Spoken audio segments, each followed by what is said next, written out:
Racikan Berita 1.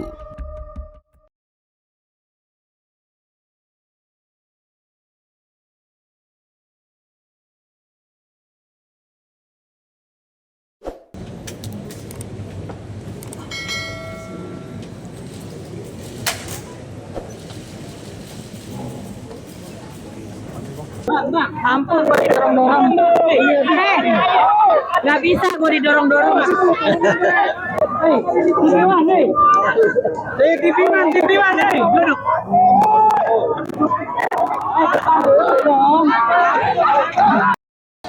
Baiklah, terima kasih ya atas supportnya. Seperti yang kita ketahui tadi, sempat terjadi perdebatan antara hakim, JPU dan kami.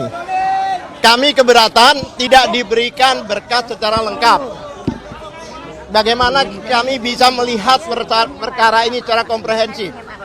Oleh sebab itu kami tadi sempat menyatakan bahwa ketentuan dari KUHAP ya, khususnya KUHAP lama dan sebagainya, karena sebagian masih menggunakan KUHAP lama. Dalam KUHAP lama itu yang dimaksud pelimpahan itu termasuk berita acara pemeriksaan. Itu harus diberikan secara lengkap. Tetapi faktanya tidak mau memberikan. Oleh sebab itu kita bertanya, ada apa ini? Kok disembunyikan? Ketentuannya begitu dilimpahkan surat dakwaan itu harus sama. Apa yang diterima oleh hakim, apa yang diterima oleh jaksa, maupun kami PH, perwakilan sebagai terdakwa. Namun kami tidak diberikan akses secara lengkap. Tidak diberikan dokumen secara lengkap. Meskipun kami sudah kami mengajukan surat 2 kali. Tetap. Dan kemarin jujur pada saat salah satu PH atau advokat datang ke sana meminta berkas perkara, hanya diberikan 1/4. Padahal yang kami ketahui itu 1,5 meter itu berkasnya. Nah, oleh sebab itu ada tanda tanya besar. Ada apa ini? Kok dokumen-dokumen tidak diberikan pada kami secara fair? Ya kan? Mungkin dilanjutkan oleh Pak Lutfi. Ya, jadi persidangan ini kami anggap prematur. Mengapa? Karena ketidaklengkapan dari dokumen yang harusnya diserahkan kepada tersangka, bukan terdakwa ya, tersangka, pada waktu sebelum menjadi terdakwa itu harusnya sudah selesai dahulu, baru boleh dilimpahkan ke pengadilan. Ya, dengan demikian kami pun bisa menyiapkan segala sesuatunya, termasuk menyampaikan akan mengajukan perlawanan atau tidak di persidangan ini harusnya. Ya, jadi karena ketidaklengkapan itulah kami masih menimbang-nimbang tentang perlawanan. Tapi kami akhirnya setelah mendengar bacaan dari surat dakwaan tadi itu kami bersikap mengajukan perlawanan.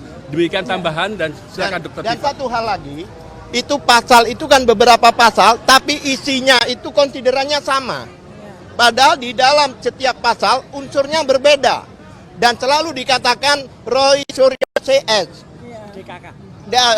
Roy Suryo DKK. Sedangkan persidangan ini ada persidangan Dr. Tifa, individu. Selalu dihubungkan dengan Roy Suryo dan kawan-kawan. Itu boleh jika ada pasal keikutsertaan 55 atau 56. Ini tidak ada pasal pesertaan. Oleh sebab itu, itulah nanti yang kami akan lawan. Dan termasuk persidangan di Jakarta Timur ini. Kenapa demikian? Agak aneh. Kenapa satunya di Jakarta Selatan, satunya di sini. Walaupun Prapit itu juga merupakan persidangan. Kalau memang di sini, seharusnya di sini semua. Itulah salah satu nanti di dalam perlawanan kita. Silakan, Bu. Ya, baik ya. Jadi ada 3 hal yang paling utama, paling pokok di dalam dakwaan yang tadi dibacakan ya.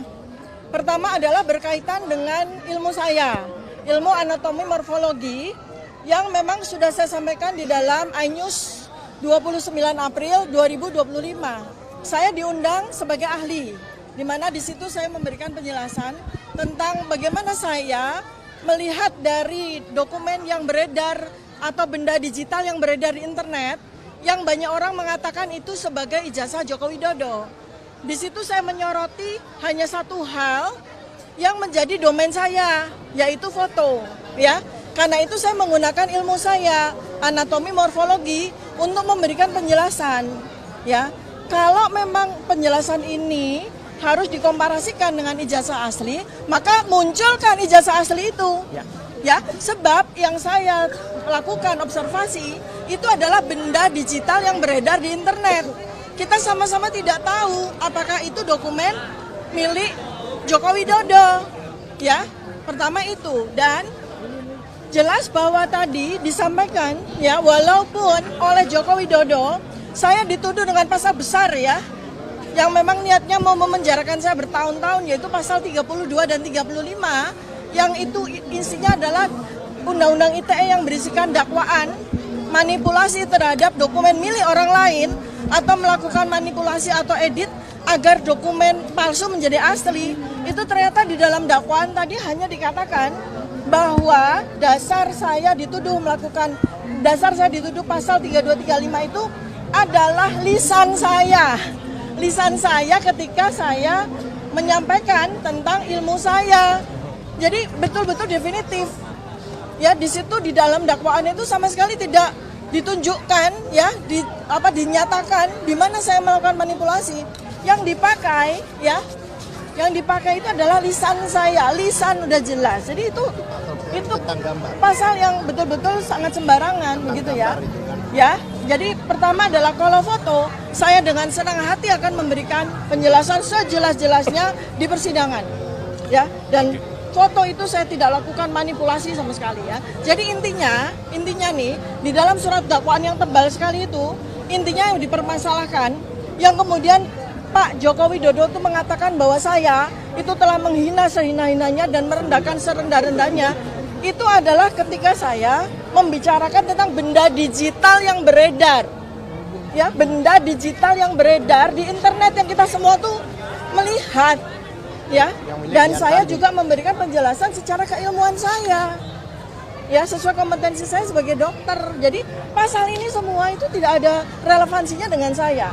Nah, adapun tuduhan yang rendah ya, artinya yang tuduhan yang bulanan tahunan, yaitu yang berkaitan dengan pasal pencemaran nama baik dan fitnah, ya, itu tolong dibuktikan dulu. Di mana saya melakukan pencemaran nama baik, di mana saya melakukan fitnah. Karena yang saya bicarakan, yang menjadi objek kajian saya, yang menjadi objek observasi saya itu benda digital yang beredar di internet. Ya, jadi bagaimana caranya agar Pak Joko Widodo itu membuktikan bahwa saya melakukan pencemaran nama baik, bahwa saya telah memfitnah, maka Pak Joko Widodo wajib untuk menunjukkan ijazah aslinya, bukan di sidang, bukan hanya di sidang, tapi juga di publik. Oleh karena itu, karena ini adalah delik aduan juga, pencemaran nama baik dan fitnah, maka Pak Joko Widodo mutlak wajib hukumnya hadir di persidangan. Tidak melalui mekanisme-mekanisme seperti yang disampaikan oleh para advokatnya, ya. Demikian teman-teman ya. Jadi saya akan sangat percaya diri untuk memberikan penjelasan tidak hanya di sidang, tapi juga kepada seluruh masyarakat Indonesia. Dan ini alhamdulillah juga ada beberapa media internasional ya. Ini menjadi bukan hanya sekedar public Indonesia domain, tapi ini menjadi international domain. Jadi hati-hati kepada semua pihak, termasuk kepada jaksa, termasuk kepada hakim. Karena tadi jaksa seakan-akan ingin menyembunyikan berkas perkara, berita acara pemeriksaan. Mereka nekat ngeyel, tidak mau memberikan BAP kepada kami. Padahal itu secara undang-undang itu penting sekali. Silakan Datuk. Ya, jadi yang namanya berkas perkara itu istilah yang selama ini sudah digunakan dalam KUHP yang lama, yang mana itu bermakna berita acara dan daftar alat bukti yang diajukan. Bukan barang buktinya, tapi daftarnya itu disampaikan kepada kami. Itu sudah berlangsung puluhan tahun. Mengapa baru tadi dipertanyakan seolah-olah jaksa ini baru saja praktek di pengadilan begitulah. Ya, tidak profesional. Terima kasih.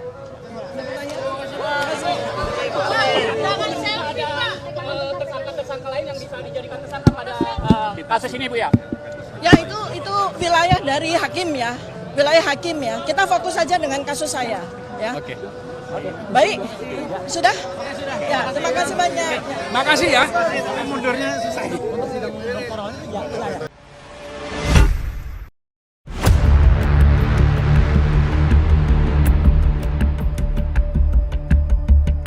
Racikan Berita 1.